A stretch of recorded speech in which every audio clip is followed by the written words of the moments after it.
नमः शिवाय। शिवरात्रि व्रत कथा। दोस्तों, वैसे तो साल भर में 12 शिवरात्रि पड़ती हैं, लेकिन फाल्गुन कृष्ण पक्ष की चतुर्दशी को जो शिवरात्रि आती है उसे महाशिवरात्रि के नाम से जाना जाता है। इस दिन का विशेष महत्व माना जाता है। इस दिन माता पार्वती और भोलेनाथ का विवाह हुआ था। यही वजह है कि सनातन धर्म में इस दिन का खास महत्व है और यह इस साल शिवरात्रि 11 मार्च को आ रही है। तो जो भी भक्तजन इस व्रत को रखना चाहता है तो वह इस कथा को जरूर पढ़े और इसे पढ़ने से आपको पुण्य की प्राप्ति होगी। तो दोस्तों, हम व्रत कथा आपको सुनाने जा रहे हैं, तो आप बहुत ही ध्यान से और विनम्र पूर्वक बड़े ही श्रद्धा भाव से यह कथा सुनिए। एक बार पार्वती जी ने भगवान शंकर को पूछा, ऐसा कौन सा श्रेष्ठ और सरल व्रत पूजन है जिससे आप मृत्यु लोक के प्राणी आपकी कृपा सहज ही प्राप्त कर सकते हैं। उत्तर में शिवजी पार्वती को शिवरात्रि के व्रत का विधान बताकर यह कथा सुनाते हैं। एक बार चित्रभानु नाम का एक शिकारी था। पशुओं की हत्या करके वह अपने कुटुंब का पालन करता था। एक साहूकार का ऋणी था वह, लेकिन उसका ऋण बहुत समय पर न चुका सका। क्रोधित साहूकार ने शिकारी को शिवमठ में बंदी बना लिया। संयोग से उस दिन शिवरात्रि का व्रत था। उस दिन महाशिवरात्रि थी। शिकारी ध्यानमग्न होकर शिव संबंधी बातें वहां मंदिर में सुनता रहा। चतुर्दशी को उसने शिवरात्रि व्रत की कथा भी सुनी और संध्या होते होते उसने साहूकार ने उसे अपने पास बुलाया और ऋण चुकाने के विषय में बात की, क्योंकि उसने व्रत कथा सुनी थी। शिकारी अगले दिन सारा ऋण लौटा देने का वचन देकर बंधन से छूट गया। अपनी दिनचर्या की भांति वह जंगल में शिकार के लिए निकला, लेकिन दिन भर बंदी गृह में रहने के कारण भूख और प्यास से वह बहुत व्याकुल हो गया था। शिकार करने के लिए वह एक तालाब के किनारे गया और उसने एक बेल वृक्ष पर अपना पड़ाव बनाया। बेल वृक्ष के नीचे शिवलिंग था जो बिल्व पत्रों से यानी कि बेल के पत्रों से ढका हुआ था और शिकारी को उसके बारे में पता नहीं चला। पड़ाव बनाते समय उसने जो टहनियां तोड़ी वे संयोग से शिवलिंग पर गिरी। इस प्रकार दिन भर भूखे प्यासे रहने के कारण शिकारी का व्रत हो गया और शिवलिंग पर बेल पत्र भी चढ़ गए। एक पहर बीत जाने के बाद एक गर्भिणी मृगी तालाब पर पानी पीने के लिए पहुंची। शिकारी ने धनुष पर तीर चढ़ाकर ज्यों ही अपनी प्रत्यंचा खींची, मृगी बोली, मैं गर्भिणी हूँ, शीघ्र ही प्रसव करने वाली हूँ, अतः तुम एक साथ 2 जीवों की हत्या करोगे जो ठीक नहीं है। मैं बच्चे को जन्म देकर शीघ्र ही तुम्हारे समक्ष प्रस्तुत हो जाऊंगी, तब मार लेना। शिकारी ने प्रत्यंचा ढीली कर दी और मृगी जंगली झाड़ियों में लुप्त हो गई। कुछ ही देर बाद एक मृगी उधर से निकली। शिकारी की प्रसन्नता का ठिकाना न रहा और वह समीप जाकर उस पर प्रत्यंचा चढ़ाने लगा। तब उसे देखकर मृगी ने विनम्रता पूर्वक निवेदन किया कि हे पार्थी, मैं थोड़ी देर पहले ऋतु से निवृत्त हुई हूँ, कामातुर विरहिणी हूँ, अपने प्रिय की खोज में भटक रही हूँ। मैं अपने पति से मिलकर शीघ्र ही तुम्हारे पास आ जाऊंगी। शिकारी ने उसे भी जाने दिया।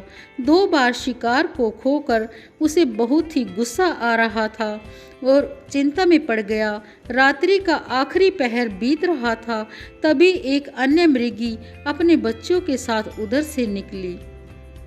शिकारी के लिए यह बहुत ही अच्छा अवसर था। उसने धनुष पर तीर चढ़ाया और देर न लगाई। जैसे ही वह तीर छोड़ने लगा तो मृगी बोली, हे पार्थी, मैं इन बच्चों को उनके पिता के हवाले कर लौट आऊंगी, इस समय मुझे जाने दो। इस पर शिकारी हंसा और बोला, सामने आए शिकार को छोड़ दूं? मैं क्या इतना मूर्ख हूँ? इससे पहले मैं 2 बार शिकार खो चुका हूँ। मेरे बच्चे भी भूखे तड़प रहे हैं। उत्तर में मृगी ने कहा, जैसे तुम्हें अपने बच्चों की ममता सता रही है, ठीक वैसे ही मुझे भी इसलिए मेरे बच्चों की चिंता है और मैं अपने बच्चों को उनके पिता के पास छोड़कर जल्द ही आपके पास आ जाऊंगी और थोड़ी देर के लिए जीवन दान मांग रही हूँ। हे पार्थी, मेरा विश्वास कर, मैं इन्हें इनके पिता के पास छोड़कर तुरंत लौट आऊंगी। मैं ये प्रतिज्ञा करती हूँ। मृगी की दीन स्वर सुनकर शिकारी को उस पर दया आ गई।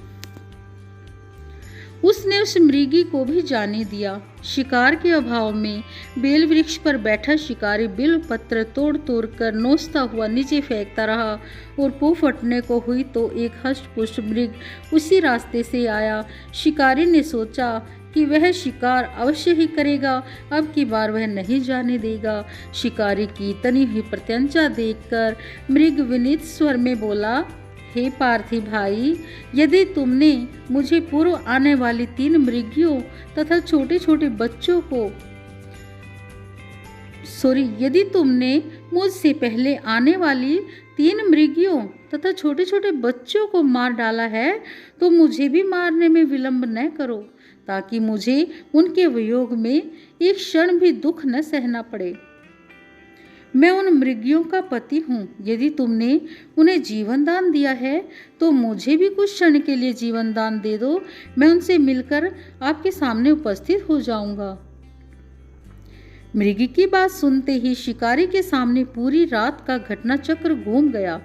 उसने सारी बात मृग को सुना दी। तब मृग ने कहा, मेरी 3 पत्नियां जिस प्रकार प्रतिज्ञाबद्ध होकर गई हैं, मेरी मृत्यु से अपने धर्म का पालन नहीं कर पाएंगी।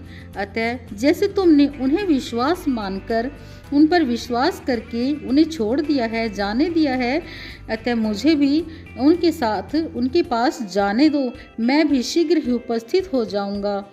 और उपवास, रात्रि जागरण तथा शिवलिंग पर बेलपत्र चढ़ने से शिकारी का हृदय निर्मल हो गया और उसके अंदर भक्ति शक्ति का वास हो गया। भगवान शिव की कृपा से उसका हिंसक हृदय करुणा से भर गया और वह अतीत के कर्मों को याद करके तड़पने लगा, पश्चाताप करने लगा। थोड़ी ही देर बाद वह मृगी परिवार शिकारी के समक्ष उपस्थित हो गया ताकि वह उनका शिकार कर सके। लेकिन जंगली पशुओं की ऐसी सत्यता, सात्विकता और सामूहिक प्रेम भावना देखकर शिकारी को बड़ी ही दया आई और उसे अपने आप पर बड़ी ही ग्लानि हुई। उसके नेत्रों से जलधारा बहने लगी।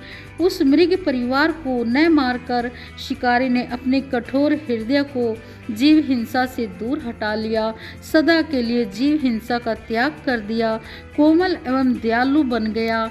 देवलोक में सभी देवता भी इस घटना को देख रहे थे। सभी ने पुष्प वर्षा की। तब शिकारी और मृग परिवार को मोक्ष की प्राप्ति हुई। भक्तजनों, जिस प्रकार भगवान भोलेनाथ ने शिकारी और मृग परिवार पर अपनी कृपा बरसाई है, और आप भी इस पुण्य लाभकारी व्रत को कीजिए और भगवान शिव की कृपा के पात्र बने। और भगवान भोलेनाथ, भगवान गौरी शंकर सभी पर अपनी कृपा बरसाती है, वे तो भोलेनाथ हैं।